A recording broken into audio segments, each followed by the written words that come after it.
Viene Puerto Rico, por aquí de este lado, el Orgullo de Maternillo. Simplemente voy a ser breve. Fresh Production Boxing, Bayamón, Puerto Rico, Coliseo Rubén Rodríguez, noviembre. Lo que viene es fuego. Los indios taínos, aquí nosotros, versus los indios aztecas, unos guerreros. Así que nada, buen entendedor, pocas palabras. Veamos cómo sale esa noche y quiénes van a ser los triunfadores. Creo que va a ser el fanático, el real fanático del boxeo. Así que nada, bendiciones. Y a ver si nosotros, ¿verdad?, venimos diferentes a nuestra última actuación. Bendiciones. Y lo que es mío, va a ser mío. Así que nada, es cuestión de tiempo. Estamos activos. Hello amigos, and welcome to another episode of Inside the Ropes with Coach Mario. Coach Mario, owner and head coach of Warriors Pride Boxing Academy here in Miami, Florida. How you doing, guys? Hope everybody's doing fine. We have a tropical wave or depression, however you want to call it, tropical storm coming through the west side of Florida today. And it's been kind of rainy since last night. This will be probably affecting the north part of Florida, but we're all okay down here in the Dade County in South Florida. We're all good. Just a lot of rain. Hope everybody's doing fine in the west part of Florida. All right. Take care, guys. Make sure everybody is doing fine. You got all the preparations done in order to stay safe during this the passing of this tropical storm. But besides that, talking about tropical storms, talking about tropical storms, he's back. All right, Subriel Matias finally comes out and speaks out. Very short video on Instagram where he says is the Aztecas versus the Taino Indians in November. What does that mean for you non-Spanish speakers? All right, the Aztecs versus the Taino Indians. All right, los Aztecas, the Mexicans, Taino, Caribbean. All right, Tainos were a race of Indians that lived in the Caribbean, you know, Puerto Rico, Santo Domingo, Cuba, that area. They had some other tribes there, the Arawaks and the Caribbeans, but the Tainos, he's making reference to Puerto Rico. So when he's talking about the Aztecs versus the Taino, he's talking about he's going to be fighting soon in November against a Mexican warrior. Puerto Rico versus Mexico is something that excites fans. Is something that is always shown to be, you know, good matchup if they're evenly matched, not like Canelo and Berlanga, but two evenly matched fighters. It's always a great show, a lot of fireworks when a Puerto Rican and a Mexican match up and fight inside the ring. All right. So we still don't know who his opponent's going to be. I heard a couple of names, and I appreciate one of my listeners talking about, and I'm going to mention your name. So this subscriber's name is Henry Rios. I really appreciate your information, Henry. Thank you for letting me know who the possible opponents are for Subriel Matias. And he mentioned, and I don't know if he lives in Puerto Rico, Henry, but he mentioned Gabriel Goyas Valenzuela, and he mentioned Roberto Ramirez. So there's two Mexican fighters with winning records, with pretty good records. One is ranked number 4 in Mexico, and the other, they're all top 10 fighters ranked in Mexico. If you're ranked top 10 in Mexico in your weight division, that means something. That's like world class. All right. If you're ranked top 10 in Mexico, that's, for me, that's like top 10 in the world. All right. That is my opinion. Mexican fighters, especially in those divisions, are extremely great fighters. A lot of technique. I mean, aggressive, pure power. I mean, you know, if you're fighting a Mexican, a a fighter that is ranked as high as number 10 in Mexico, you're fighting a tough dude, because there's so much competition in Mexico. Just like in Puerto Rico, if you're fighting a top 10 fighter from Puerto Rico, is the same thing. These guys, I mean, there's so much talent there that any one of these guys, top 10 guys, top 5, top 6, are dangerous fighters. They're really great fighters, even if they have losses, all right? And their losses are, against other great fighters, local fighters, even more. But those are the two names that Henry Rios, and thank you, Henry, to my subscriber from, I believe he lives in here in the States or in Puerto Rico, I'm not sure. But anyway, thank you, Henry, for that information. So we're in expectation. We're waiting right now to see what Subriel Matias' team announces to the public, to his fans, to the people out there that are waiting to hear from him again. And I'm going to talk a little bit about, the aftermath of Subriel Matias' loss. And there's a lot of haters out there. I mean, and you gotta be, I understand when you dislike a fighter for a specific reason, all right? Like I dislike Canelo for a specific reason, and you all know what that reason is, and the reason is the same one as millions of his own countrymen dislike him.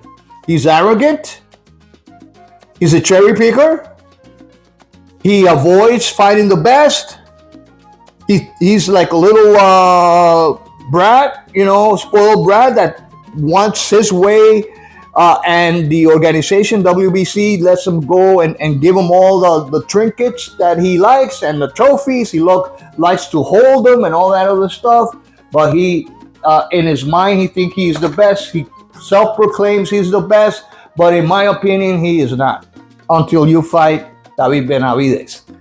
So these fans that hate for the sake of hating, all right? They don't have any reason to. They just dislike this person because he's Puerto Rican, and they have an animosity against Puerto Ricans because Puerto Ricans have beat their asses so many times, or their fighters from their country so many times, that they kind of hate against a specific country. But they have no actual grounds to hate Subriel Matias, all right? Suriel Matias has only lost one fight, guys. And it was a fight that he didn't come to fight. We all know what happened, all right? It was not, Lee Amparo's great boxing ability that earned him that win. It was the inability of Subriel Matias to get started. He didn't throw any punches. He usually throws 80 to 100 punches per round. That didn't happen.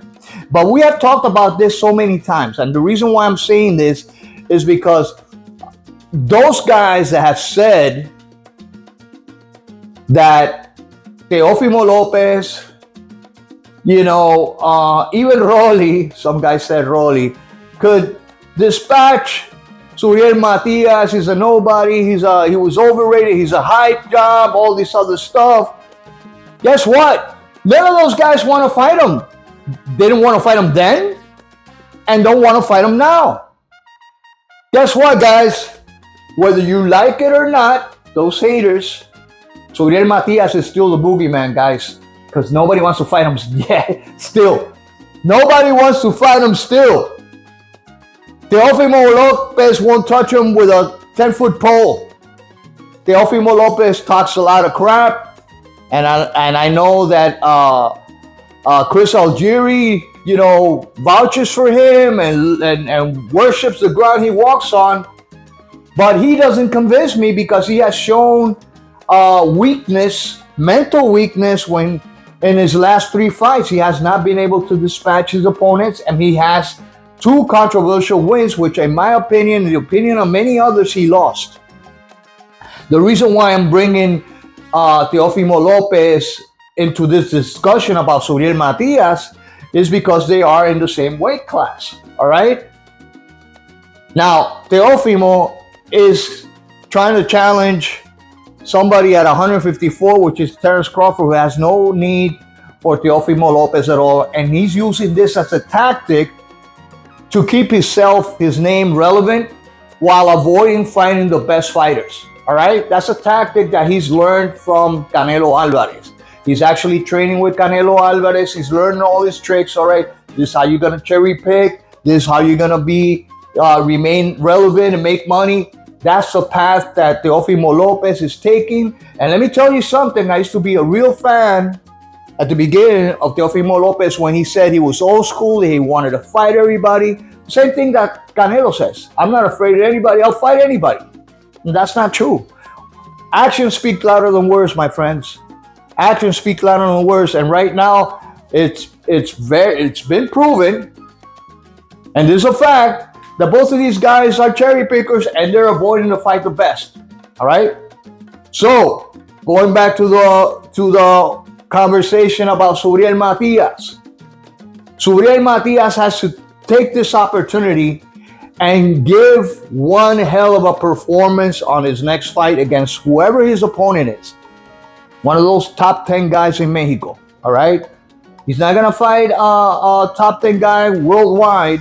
He's gonna fight a top 10 guy from Mexico, which is a good test for him at this moment till he's get his bearings back and he becomes the old Suriel Matias, all right? And a lot of people are already saying, oh, he's done, and he's not going to be able to make it back because he has one loss. And that loss wasn't even a convincing loss. I mean, it was like a pillow-fisted, Lee Amparo, who had never hurt Subriel Matias the whole night. And some people are really blind saying, oh, he got his ass beat. No, he did not. He just got, outlanded, out-hustled, because he wasn't doing anything. Subriel Matias looked, I don't know what you can say. He looked like a zombie that night. All right, his mind wasn't in there. I don't know what he was thinking about. Maybe overtraining, like I said, maybe too dehydrated, partying too much, or hanging out with certain people, or he was already overwhelmed by the whole experience of fighting in his hometown with all his people in front of him and everything else. And that contributes to a lot of pressure. And sometimes you don't perform in front of your people like you would somewhere else. And he said it before. He said it a whole bunch of times. I'd rather fight in someone else's backyard where I'm motivated, everybody's against me, than fight in my own backyard. However, apparently now he's going to fight again in Puerto Rico. So hopefully he'll get his shit squared away. I don't know who his coach is going to be. If Henry Rios or anybody else out there, one of my subscribers, knows who he's going to fight against, please let me know. I looked at BoxRec. There's no information there yet. There has been no announcement. We don't know where he's going to fight. Everybody's thinking it's going to be back in Puerto Rico from the information we're getting.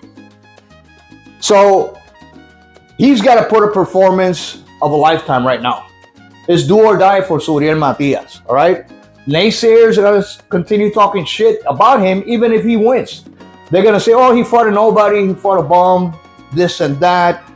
The likes of Chris Algieri, who consistently says that the top guy at 140 is Teofimo Lopez, after not even acknowledging his two fights, with Xander Martin and Jermaine Ortiz, which he really lost, where he was knocked down. Not acknowledging that, saying, oh, well, he's off sometimes, blah, blah, blah. No. Guys, you got to be consistent. You're the top guy, you got to be consistent. I mean, you can't be, one good fight and one shitty fight. He lost, he got his ass whooped by a B-level fighter in Cambosos. Got his ass whooped. Come on. When have you seen Subriel Matias getting his ass whooped? Never. Never. When has he been knocked down? When has he been? Well, he was hurt one time.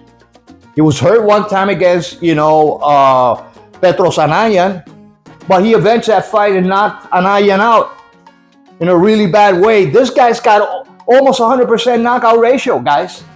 So there's a lot of people forget about that. And that's one of the reasons why I've stuck with Subriel Matias. All right. And for those people that say, oh, well, coach, you're only talking about Subriel Matias. No, look at all my videos, man. I talk about everything. The thing is that some people do not want to know the history of boxing or do not know, and they're just casuals. But if you look at all my content, I have videos about the history of Puerto Rican legends. I got videos about, becoming a fighter, what it takes to becoming a fighter. I have videos of all types of discussions about the sport of boxing. It's not only about Subriel Matias. But look, for those guys that are saying, oh, you only talk about, Subriel Matias. No, you're wrong. You are wrong, guys. I've been talking about the sport of boxing for many years. I've been involved with the sport of boxing for decades, since I was a young kid. All right, for anybody out there that doesn't know, I'm 67 years old, guys, and I'm still doing it. All right, 67 years old. I'm a coach. I'm a trainer. I train fighters. I love the sport. I think I'm pretty good knowledgeable about the sport of boxing and its history. And that's another thing. If you want to talk about boxing, do the research. All right? You want to talk about certain boxers, do the research. When you say, for example, this is just an example, Canelo Alvarez is the best Mexican fighter of all time. All right? Why? Why are you saying that? Do you know the history of Mexican boxers? The history of those fighters? They don't know. So a lot of people are talking like parrots, but I go with knowledge. I go with knowledge, decades of knowledge about the sport of boxing, knowing its history, watching all these fights, watching the greats, watching guys nowadays. And I can tell, back in the day, the best fought the best, and nowadays it's cherry picking time. Top guys don't want to lose their O's. And you got all this corruption with the organizations and everything else. But the mere fact that Subriel Matias is coming back and fighting again is sending shivers down the spine of all these other guys. All these other guys that say Matias is so easy. He's such an easy fighter. Well, fight him then. Some dude said that Rolly Romero would be able to knock out Subriel Matias. That shows you how ignorant some people are. All right? There's a lot of ignorance out there. There's a lot of people that are fanatics. There's a lot of people that don't know anything about boxing. And for those people that don't know anything about boxing, I will not reply to your comments because that's ignorance. And I might just, if you're doing it in a way that is in an inquisitive way where you're asking a question, I will answer it because I want people to learn. Those casuals, I want them to learn, but I want them to use their mind also and see, what I'm talking about and compare apples to apples, all right? And say, all right, well, Coach Mario is saying Subriel Matias is, he's only got one loss, and Teofimo Lopez and this and that, and they can compare and they can say, all right, well, Coach Mario has a point. All right? Canelo Alvarez is not the best. Why is Coach Mario saying he's not the best? Let me look at the history of Mexican fighters. All right? Teofimo Lopez is a cherry picker. Why is Coach Mario saying that? All right? Well, because of this, and that. All right? So have a little bit of open mind when you hear these discussions. You might not agree with everything that I'm saying, but I'm here because I have a passion for boxing. I'm doing this episodes because I have a passion for the sport of boxing. I've had it since I was a kid. I still have it. I think I'm gonna die with my gloves on. With my boxing shoes on. Because it's a sport that I truly love and I'm passionate about. And I know when I can see somebody's got the potential. And it is sad for me to see somebody that comes through my doors with a lot of potential and they quit. It's really disheartening. That's the reason why I felt how I felt about Suriel Matias losing that fight and then disappearing and not apologizing, not talking to the people. At least talking to the people and say, listen, I'm sorry for what happened. I didn't give it my best. But that's water under the bridge. We're not going to talk about that. Past is the past. I believe in redemption. I believe there's opportunities, second chances for everybody. So, Suriel, let's go, gallo. Let's go, gallo. You're my rooster. Let's go get it. All right? Suriel Matias coming up November. Let me know what you guys think about his comeback. Let me know who you think he's going to fight next. If you have that information like Henry Rios, share with us at this platform. Please let me know, right, in the comment section. I'm gonna put my email address. You also have all my information there, so you can contact me directly. But until next time, remember to like, share, subscribe, hit the bell icon. Until next time, guys, God bless you. Take care. Have a great week and peace.